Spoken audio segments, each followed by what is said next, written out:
वारी जावा मैं बलिहारी जावा मैं वारी वारी जावा मैं बलिहारी जावा मैं मेरे गुरु जी घर आए मैं जिंदवारी जावा मैं मेरे सतगुरु जी घर आए मैं जिंदवारी जावा मैं।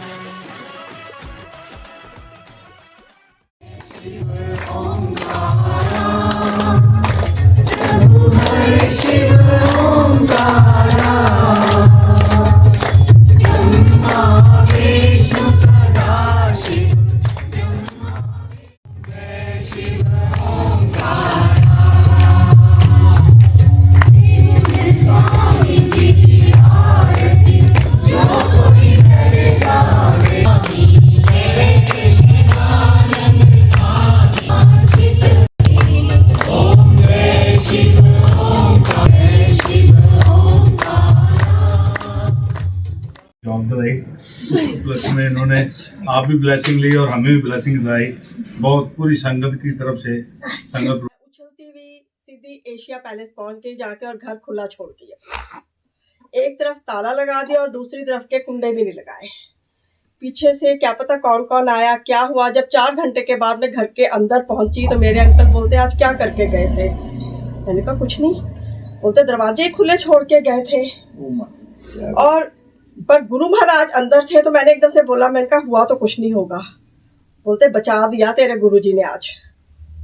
ऐसे टैप भी लगाया हुआ मैंने बिल्कुल दरवाजे के साथ अपना चार्जिंग के ऊपर, अंदर घड़ी भी रखी हुई, बहुत सारा कुछ जिसको बोलते हैं घर भरे होते हैं। लेकिन मजाल है गुरुजी बाल भी बांका होने देते हैं। वो बोलते हैं तुम मेरे पास आओ, फिर उसके बाद सारी जिम्मेवारी मेरी, लाने की भी, छोड़ने की भी, घर की भी, घर परिवार सबकी। हम लोग फोन नहीं स्विच ऑफ करते। सॉरी गुरुजी आज तो मेरा ही फोन बोल गया। एक्चुअली मैं घर से चली थी तो अपने तरफ से फोन को स्विच ऑफ करके आई थी, लेकिन वो शायद ऑन ही रह गया हुआ था। उसके लिए महाराज मुझे माफी देना बहुत बहुत। लेकिन उसमें मैं ये बता रही हूँ आपको कि अगर हमारे फोन स्विच ऑफ होते हैं तो उस टाइम के अंदर हमें कोई ऐसी बात नहीं होती कि फोन खोले तो हमें लगे कि ओहो ये क्या हुआ, हमने कुछ मिस कर दिया, या कोई ऐसी खबर थी जो हमें उसी टाइम सुननी चाहिए थी। क्योंकि महाराज अपने ऊपर पूरी जिम्मेवारी ले लेते हैं। इस सत्संग के लिए मुझे आंटी ने फोन किया परसों, लेकिन कुछ ऐसा हुआ, हमारी फैमिली में एक डेथ हो गई, जिसके करके मुझे ये नहीं समझ आ रहा था कि मुझे जाना चाहिए सत्संग में कि नहीं जाना चाहिए। रात को भी मैं दुविधा में थी, सोच भी रही थी कि जाऊं, पर फिर एक लगे कि नहीं जाना चाहिए, बिरादरी है, कोई गलत ना बोले मुझे। तो रात को जैसे ही मैंने अपना फोन खोला तो उसमें पहला मैसेज मुझे क्या दिखाया, गुरुजी ने मुझे बोला कि तेनू मैं बुला रहे हैं सत्संग विच, तू आना है, तू आना है। इससे बड़ी मेहर गुरु महाराज क्या करेंगे हमारे पर, मुझे आप बताओ। वो कैसे हमारे एक एक पल का, एक एक क्वेश्चन का हमें आंसर करते हैं। फिर भी हम ये सोचते हैं कि हम वहां जाएं कि ना जाएं। आते हैं, बैठते हैं, उठते हैं, निकलते हैं। अरे 2 घंटे तो दो गुरु महाराज को, 2 घंटे। 2 घंटे में से भी अगर हम एक पल भी उनके साथ कनेक्ट कर जाते हैं ना, तो हमारी जिंदगी सुधर जाती है। ये एक ऐसा दर है जहां पे हमें बिन मांगे सब कुछ मिल रहा है, सब कुछ मिल रहा है। गुरु जी के आने से पहले आओ, उनका वेलकम करो, उनसे अपना ये हमारे पर भार चढ़ता है। हम अपने घरों से फ्री होके आते हैं, ये भी कर लेते हैं, ऐसा करो, वो महाशिव है, देते हैं तो छप्पर फाड़ के देते हैं, लेकिन उनका फिर लेने का भी हक है, लेने का भी हक है। हम बोलते हैं हमारी बात ही नहीं सुनते, हम तो रोज ऐसे करते हैं। नहीं, हम नहीं करते कुछ भी, हम उनके लिए कुछ भी नहीं कर रहे। वो तो हर वक्त 24 घंटे हमारे लिए खड़े हैं। महाराज को भोग लगाते हो तो उनको बोलो महाराज आओ और अपना भोग ग्रहण करो, क्योंकि वो उसको महाभोग बनाकर हम सब में ही दे देते हैं वापस। वो तो नहीं खाते, वो नहीं खाते, वो नहीं खाते। हमारे दिए का थोड़ी खाएंगे वो तो हमें खिलाने वाले हैं। लेकिन इतना तो करो कि उनको प्यार से बुलाओ तो सही, आवाज तो मारो उनको, बोलो आओ गुरुजी भोग लगाओ, और वो दिखाते हैं। मैं आपको इसका एक सत्संग सुनाती हूँ। मैंने एक बार सिर्फ घिया बनाया और तड़का व दही, महाराज को मैंने प्रसाद रख के आई। मैंने कहा गुरुजी नखरे ना करना, सिर्फ घिया बनया होया, खा लेना चुप करके। इस करके बोला क्योंकि वो मेरे पिता है, मुझे पता है कि वो खाएंगे। और जब मैं उठाने गई मैंने कहा गुरुजी खादा सी कि नहीं खादा सी। इतना बड़ा ओम गुरुजी ने पेपर नैपकिन के ऊपर लिख के मुझे बताया कि मैं खा लिया महाराज, तंग ना मैंने तंग ना करया कर। ये है प्यार। जब मुझे भूख लगती है तो मेरे प्रभु को क्यों नहीं भूख लगती है? मेरे प्रभु को हम सोचते हैं अच्छा एक दिन कुछ स्पेशल बनाएंगे तो दे देंगे, क्यों भाई? फिर स्पेशल अपने लिए भी महीने में एक ही बार बना के खाओ ना, एक ही बार खाओ। जैसे हमारे घर में बड़े बुजुर्ग हैं, बच्चे हैं, हम उनका ध्यान रखते हैं पल पल, वैसे महाराज का ध्यान तो रख के देखो, फिर वो देखो आपका कैसे बारे न्यारे करते हैं। गुरुजी शायद बहुत ज्यादा बोल दिया। संगत जी कुछ भी बात मेरी बोली हुई बुरी लगे आपको तो प्लीज मुझे माफ करना महाराज। गुरु महाराज love you love you love you. गुरुजी इतना प्यार करो इनके साथ, इतना प्यार करो कि इनको मजबूर हो जाना पड़े कि इस संगत को तो अब मैंने पकड़ के ही रखना है, छोड़ना नहीं है बिल्कुल भी। जय गुरुजी, शुक्राना मेरे मालिक, शुक्राना मेरे मालिक, शुक्राना गुरु, लख लख शुक्राना। एक मेरे मैसेज आता था 25-26 जनवरी को मैसेज आया कि 3 जनवरी को ना तेरे को बहुत बड़ी खुशखबरी मिलेगी। तो मेरा 30 को बेटा आ गया छुट्टियों पे, तो मैंने उससे कहा, मैंने कहा बेटा मेरे को ना रोज मैसेज आ रहा है ये कि 3 को, तो माफी चाहती हूँ कि मेरा बेटा कहता देख लेंगे मम्मा, आपके गुरुजी को भी देख लेंगे, आप तो ऐसे ही बोलते रहते हो। मैंने कहा बेटा मुझे विश्वास है कि तेरा कुछ ना कुछ जरूर होगा, तेरी नौकरी जरूर लगेगी, तू परेशान मत हो। कहता अच्छा मम्मा देख लेंगे। अब 1 जनवरी को सत्संग था, वहां पर मैं यही वो करती रही कि गुरुजी मेरे बेटे ने तो आपको ही चैलेंज कर दिया कि क्या होगा। पूरे सत्संग में मैं यही करती रही कि गुरुजी प्लीज आप 3 तारीख तक कर देना कुछ, नहीं तो मेरी लाज नहीं रहेगी ना आपका। तो 3 तारीख को मैं मंदिर वहां गई थी, बाबा बड़ो सब हम लोग सारी फ्रेंड्स। तो वहां मेरे बेटे का फोन आया, मम्मा मम्मा रोते हुए, मम्मा मम्मा। मैंने कहा क्या हुआ? मम्मा जो आपने मांगा था मिल गया, आपके गुरुजी ने दे दिया। तो यही मेरा सत्संग है। जय। और मैं हर समय यही कहती थी, सुन लो ना गुरुजी मेरी, सुन लो ना, छोटी सी अरदास गुरुजी, रखना मेरी लाज गुरुजी, सुन लो ना, दे दो अपना प्यार गुरुजी, सुन लो ना। जय गुरुजी। दुकान पे खाली बैठी हुई थी तो गोल्डी भाभी आए, और कैसी है? मैंने कहा यार मैं तो 3 सत्संग हो गए और मैं शिवरात्रि के पे जा ही नहीं पाई। इतनी मैं खुश थी कि मैंने तो सत्संग पे जाना है, सत्संग पे जाना है, और नहीं जा, तैयार भी होके गई दुकान पे, मगर नहीं जा पाई, इनकी तबीयत ठीक नहीं थी। तो ये कह रही वो ना गुरुजी तेरे घर आना चाह रहे हैं, वो नहीं है तो इसलिए नहीं जा पा रही है। तो मैंने कहा सत्संग करा लो। मैं कैसे करा लूंगी, मैं तो नहीं करा पाऊंगी भाई। कह रही नहीं कल करा ले। मैं कल, अभी तो आज दोपहर हो गई और कह रहे कल करा ले, और कह रही सुबह करा लेना 12 बजे। मैंने कहा नहीं मैं नहीं करा पाऊंगी। मैंने कहा मैं आपको फोन पे बताऊंगी कि मैं कैसे कराऊंगी नहीं कराऊंगी। मैंने इनसे पूछा, कह रहे मेरी तो तबीयत ठीक नहीं है, कल तो नहीं होगा भाई। मैंने कहा अच्छा, मैं शुक्रवार को करा ले। मैंने कहा फाइनल शुक्रवार को करा लूं? कह रहे हाँ करा ले। मैंने कहा आपकी तबीयत ठीक होगी? कह रहे हाँ करा ले, बस तू गोल्डी भाभी को फोन कर कि करा रही। मैंने कहा ठीक है भाई। और मैं इतना डर रही थी, इतना, कल रात में पूरी रात आप कहोगे मैं एक आंख नहीं झपकी, मैं मतलब काम ही करती रही। और मैं 4 बजे सुबह ना लेटी तो अभी तो सलाद भी रह गया है, अच्छा मैं उठ जाती हूँ जल्दी से ना, नहीं मैं नहीं सोऊंगी, सलाद काट लेती हूँ। फिर मतलब ऐसे इतना डर लग रहा था मुझे, इतना डर लग रहा था ना कि मुझे रोना आ रहा था कि कैसे होगा, क्या होगा, लोग आएंगे भी या नहीं आएंगे पता नहीं मेरे यहाँ, कैसे मैंने बुलाया है उनको। और इतना शुक्राना गुरुजी, इतना शुक्राना ना कि आप लोगों का भी साथ में ने मेरे को कहा तू चिंता मत कर, टेंशन मत ले, हम सब कर लेंगे दोनों मिलके। रात को मैंने इनको फोन करा, मैंने कहा एक बार फोन ही नहीं उठाया इन्होंने। मैंने कहा लो फोन ही नहीं उठा रही हैं अब तो, ये पता नहीं आएंगी भी या नहीं आएंगी सुबह। मुझे बोल दिया और अपना फोन हाँ, बंद कर दिया। कह रही मैं तो हाँ कह रही मैं 9 बजे आ जाऊंगी। मैंने कहा अब लो अभी तो फोन नहीं उठा रही हैं और सुबह क्या करेंगी अब ये। मैंने कहा सुबह भी नहीं उठाएगी फोन देखो। मैंने कहा अब तो मुझे डर लग रहा है बहुत ज़्यादा, कैसे होगा। और ये कह रही मैं तो 11 बजे हलवा बनाऊंगी भाई।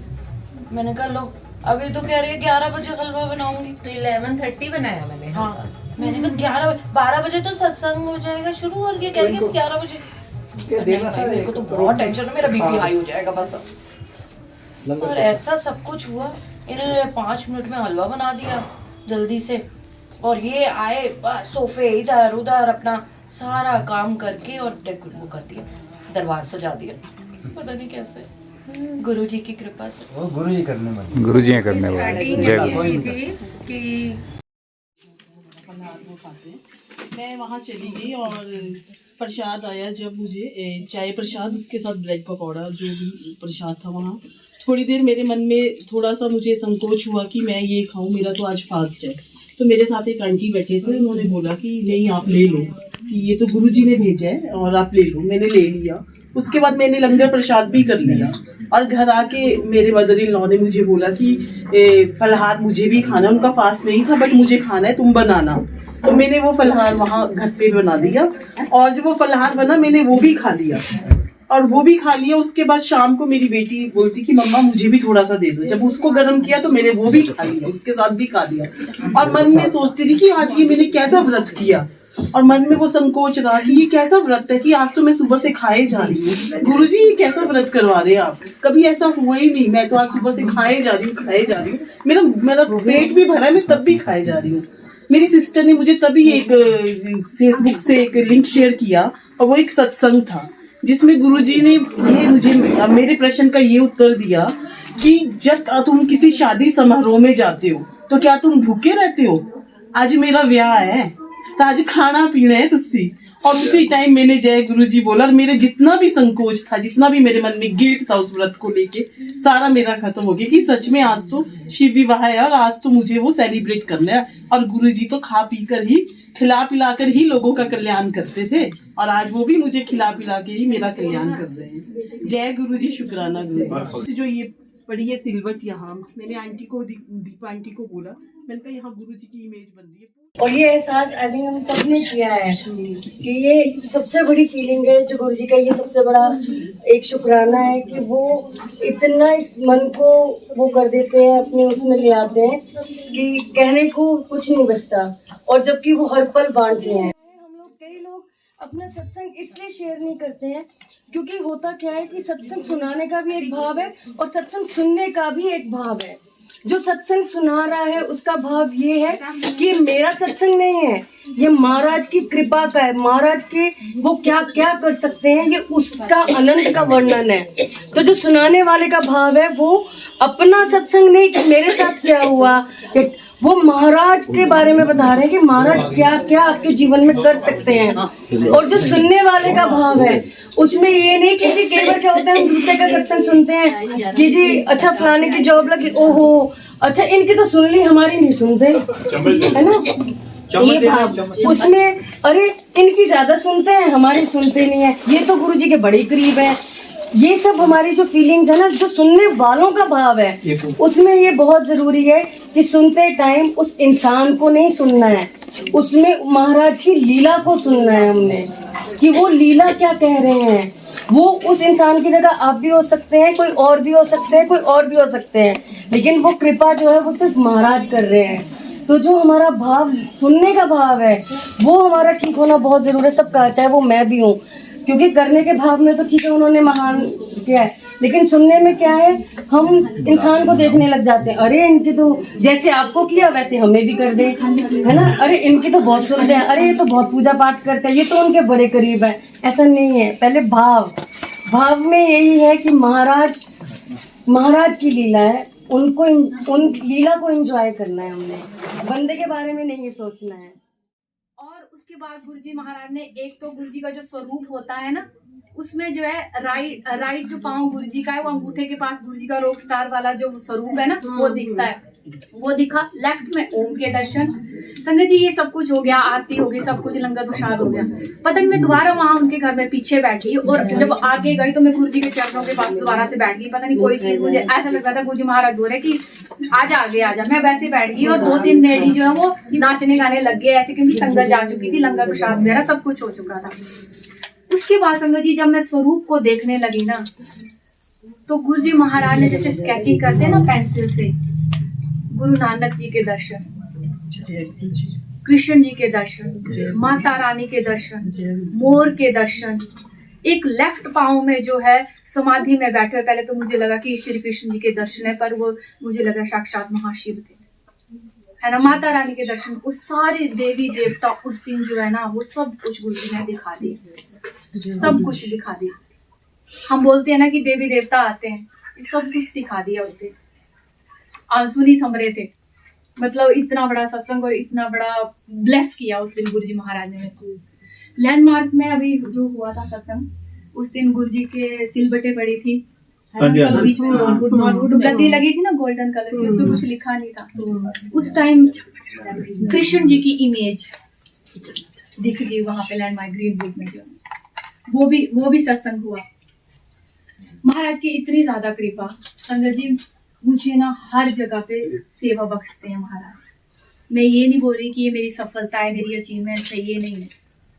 और नई संगत के साथ हमेशा डील करने का जो है, कैसे वो करना, वो मुझे सेवा बख्शी हुई है। संगत जी संधोड़, पड़िहाकर, पालमपुर, ठाकर द्वारा, लड़ भड़ोल के जितने भी गाँव हैं जहाँ पे भी होती, तो महाराज ने मुझे जो है वो सेवा बख्शी हुई है वहाँ।